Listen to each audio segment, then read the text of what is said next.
वर्षा ऋतु के बहाने उपदेश किए। फिर कहा देखो लक्ष्मण, वर्षा बीत गई, शरद आ गया, लेकिन सुग्रीव ने आज तक कोई सूचना नहीं, कोई बातचीत नहीं, कोई खबर नहीं। पीछे क्या कह रहे थे कि घर परिवार राजकोष सब तो समझ में आ गया, भजन के बाधक है, मुझे कुछ नहीं चाहिए, बस आपके चरणों के अविरल भक्ति चाहिए। अब अगर स्वप्न में भी बाली से कभी युद्ध करूंगा तो पश्चाताप करूंगा कि बाली की जैसी कृपा कौन करेगा। बाली ने कृपा की तो मुझे आपसे मित्रता हुई। प्रभु हंस दिए थे कि ये दिखावटी वैराग्य ठीक नहीं है, अंदर से वैराग्य होना चाहिए।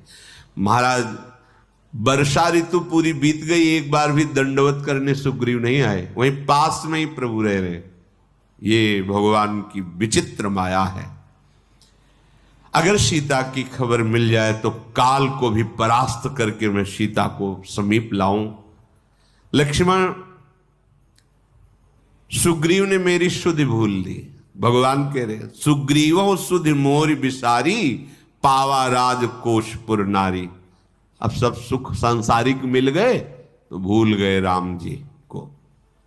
ये है माया, ये माया, ये ऐसा है इसका प्रभाव। अतिशय प्रबल देव तो माया, बहुत प्रबल माया है। पास में भगवान है, अग्नि को साक्षी करके मित्रता की थी। भूल गए कि मुझे भगवत सेवा का कार्य मिला था, सीता की खोज। और प्रभु है, रोज सुबह जाके दंडवत करना चाहिए। 1000-2000 कोस थोड़ी है, पास में ही प्रवर्षण पर्वत है, एक बार भी नहीं गए। ये जीव की दशा है। जब मनोकामना पूर्ण होने लगती है तो भजन छूटने लगता है।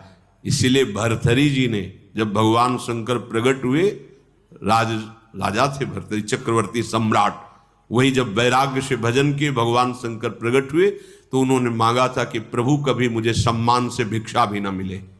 तब भगवान शंकर ने कहा ऐसा क्यों?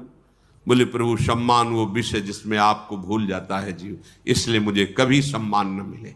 इसीलिए श्रीपाद ने भी कहा सम्मानम कल्याति हूं। अब राजपद पे बैठे हैं, सब वैभव इनका, भूल गए श्री राम को। सुग्रीवों सुधि मोरी बिसारी, पावा राजकोषपुर नारी।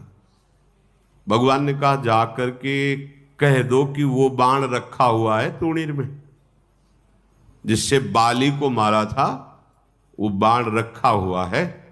इतना बता दो जाके सुग्रीव को। प्रभु को क्रोध थोड़ी है।